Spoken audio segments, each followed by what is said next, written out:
Welcome to another episode of SRM's Cyber Intelligence Briefing. I'm James Tytler, and I'm joined by my colleagues Miles Arkwright, Melissa DeOrio, and Waithera Junghae. Today we're covering 6 stories. Ivanti and Fortinet have warned of critical vulnerabilities in their products. Separately, Fortinet was also the source of disputed claims in a media article that 3 million toothbrushes were used in a DDoS attack. Ransomware payments were through the roof in 2023, with a record $1.1 billion paid out, according to new research from Chainalysis. And 35 governments, along with major tech firms, have signed a pledge to crack down on commercial spyware vendors. 2 French healthcare companies and a US ride-sharing firm have suffered major data breaches. And finally, the US State Department has offered up to $10 million for information related to the Hive ransomware group. So, Melissa, we've seen that Ivanti and Fortinet both had difficult weeks last week, each disclosing a bunch of software vulnerabilities. I know you've been looking at this. Can you tell us more? Yeah, absolutely, James. So essentially, the US IT firm Ivanti disclosed 5 critical software vulnerabilities last week. And according to a recent statement published by Europol, these vulnerabilities are actively being exploited by threat actors. So it warned organizations to follow the latest guidance in order to remain protected. And separately, the US cybersecurity firm Fortinet disclosed 1 critical vulnerability that impacts its SSL VPN FortiOS. So users should be careful there. Thanks, Melissa. Yeah, I think in both cases, anyone using Ivanti or Fortinet products should follow the latest guidance and update their software immediately if vulnerable.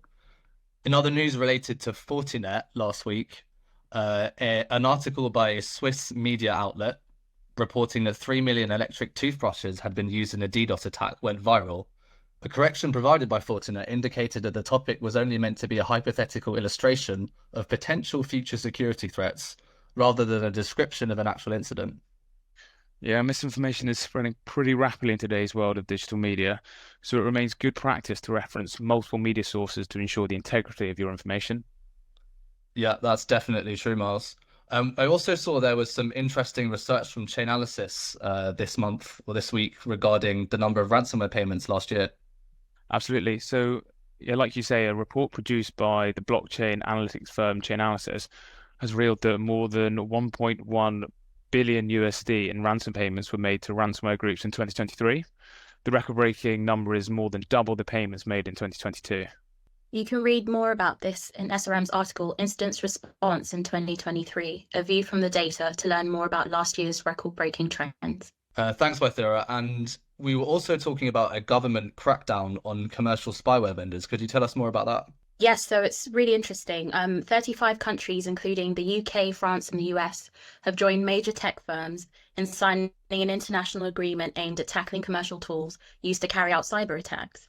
Israel, which is home to several commercial spyware firms, was absent at a diplomatic conference held on 6 February to launch the new agreement. The US also announced it would restrict visas for individuals involved in the misuse of commercial spyware. A Google report coinciding with the announcement found that commercial spyware vendors had developed half of all known zero-day exploits targeting the company and its Android devices. Crikey, that is concerning. Commercial spyware in the wrong hands is both a threat to security and civil liberties. Yeah, absolutely. And regarding threats to data, we've seen this week a couple of major breaches impacting healthcare data in France. Is that right, Miles? Absolutely. So French healthcare companies Via Media and Almaris suffered data breaches, exposing the data of 33 million individuals. The compromised data included health insurance details and social security numbers.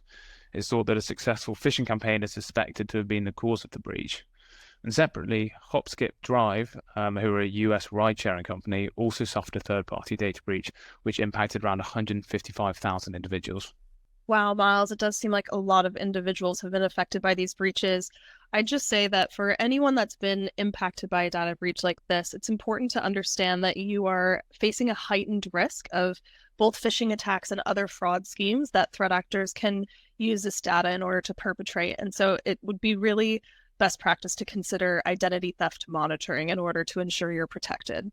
Absolutely, Melissa. And finally, we saw last week that the US Department of State is putting out quite a hefty reward to try and catch some of these cyber criminals. Yeah, that's right, James. They announced that they would pay up to $10 million for information that leads to the identification or location of senior members of the Hive ransomware group. And they also offered an additional $5 million for information that leads to the arrest of individuals who carried out these attacks. Now, Hive, just as a reminder, was one of the prolific ransomware groups until the FBI took down their infrastructure in January of last year. Thanks, Melissa. Yeah, so law enforcement certainly has had some notable recent successes taking down threat actor controlled infrastructure, but catching the criminals responsible is often a much more difficult task. So that brings us to the end of this week's episode. Thank you for listening, and do tune in again next week. Thanks, James. Goodbye. Thank you. Thank you.